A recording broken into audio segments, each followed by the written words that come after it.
இன்று ஞாயிற்றுக்கிழமை மதியம் 3 மணி அளவில் கோவை பேரூர் காவல் நிலையம் வெளியிட்டுள்ள செய்திக்குறிப்பில், கோவையில் காதல் திருமணம் செய்த இளம் பெண்ணுடன் தகராறு, புகார் கொடுக்க சென்ற மாமனார் உட்பட 3 பேருக்கு கத்திக்குத்து, மருமகனை கைது செய்து சிறையில் அடைத்த காவல்துறையினர்.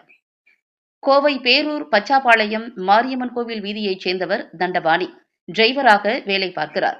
இவரது மனைவி மகேஸ்வரி காந்தி காலனியில் உள்ள ரேஷன் கடையில் விற்பனையாளராக வேலை பார்க்கிறார்.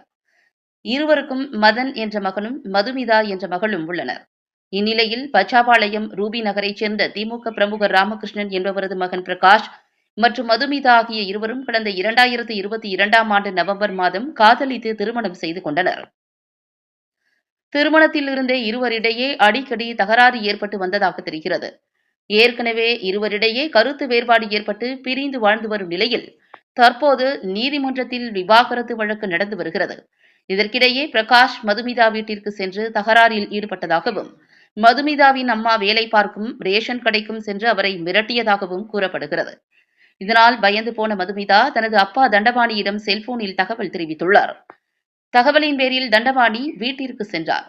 அங்கிருந்த தனது மகளையும் மாமியார் மணியம்மாள் ஆகியோரை அழைத்துக் கொண்டு காவல் நிலையத்தில் புகார் கொடுக்க சென்று கொண்டிருந்தார். அப்போது பச்சாபாளையம் பிரிவு அருகே வந்தபோது மாமனார் தண்டபாணியை வழிமறித்து மருமகன் பிரகாஷ் தகராறில் ஈடுபட்டுள்ளார். வாக்குவாதம் கைகலப்பாக மாறியது.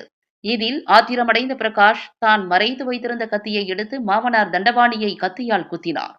இதில் தண்டபாணி படுகாயமடைந்தார். அப்போது இதை தடுக்க வந்த ஆட்டோ டிரைவர் மாலப்பனுக்கு கத்தி குத்து விழுந்தது. மேலும் மணியம்மாளுக்கு காயம் ஏற்பட்டது. தகவலின் பேரில் சம்பவ இடத்திற்கு விரைந்து வந்த பேரூர் காவல்துறையினர் பிரகாஷ் ஆகியோரை மடக்கி பிடித்தனர். மாமனார் தண்டபாணி உள்பட 3 பேரை மீட்டு 108 ஆம்புலன்ஸ் மூலம் சிகிச்சைக்காக கோவை அரசு மருத்துவமனைக்கு அனுப்பி வைத்தனர். ஆட்டோ டிரைவர் சிகிச்சை முடிந்து வீடு திரும்பினார்.